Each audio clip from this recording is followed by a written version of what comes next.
Lunes, pasok na naman, nakakatamad. Pero what to do? Samahan niyo ako. Ito na yung site na pupuntahan ko. Na-figure ko na ito nakaraan, pero may scaffolding pa yung harapan yan. Ngayon, ubos na yung scaffolding pa, ubos na rin.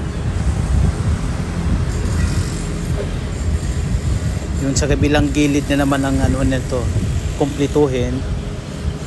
1 month siguro, ano yun ito. Makikita nyo na yung forma ng building. Hindi siya masyado ano, simple lang yung design na building na ito eh. May iba kasing building sobrang ano, maganda yung design, daming palamuti. Ito wala, simple lang ito. Ito, pasok na tayo. Maninita tayo dito ng mga walang ID.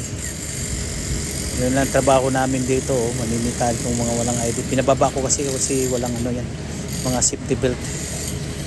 Tigas kasi mga ulo, kasi minsan lang ako napunta dito. Once a week lang kasi ako mabisita dito sa site na ito eh. Total manpower dito sa loob nasa 120. Di pareho 125 ganun. Yun lang ang maximum niya.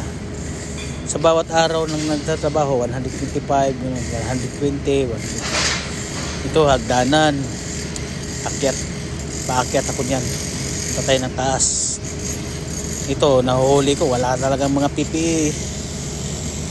Pag wala ako dito, yan na sila. Maya yan, magsibabaan. Pagbalik ko yan, wala na yan dyan. Anuhan na sa store, kuha ng uniform nila.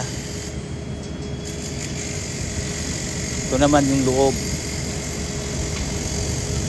Natapos na rin yung first coating niya, dami pa rin balance. So, maximum to, mga 6 months tapos to. Ito yung labas, kabila.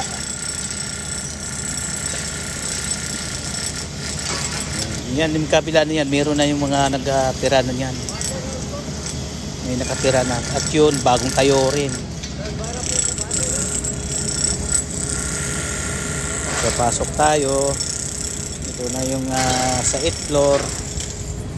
Tapos akyat tayo sa taas. Tingnan natin, ganun pa rin. Dito na yung mga pintuan, pero wala pa yung sink. Yan, oh. Wala pang mga inidoro. Lahat wala pa. Yan.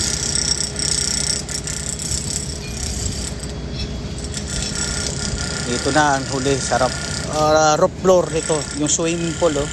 Wala pa rin eh. Bubuhusan pa yan. Tagal. Yan, gumawa pa ng roof slab isa para sa easy.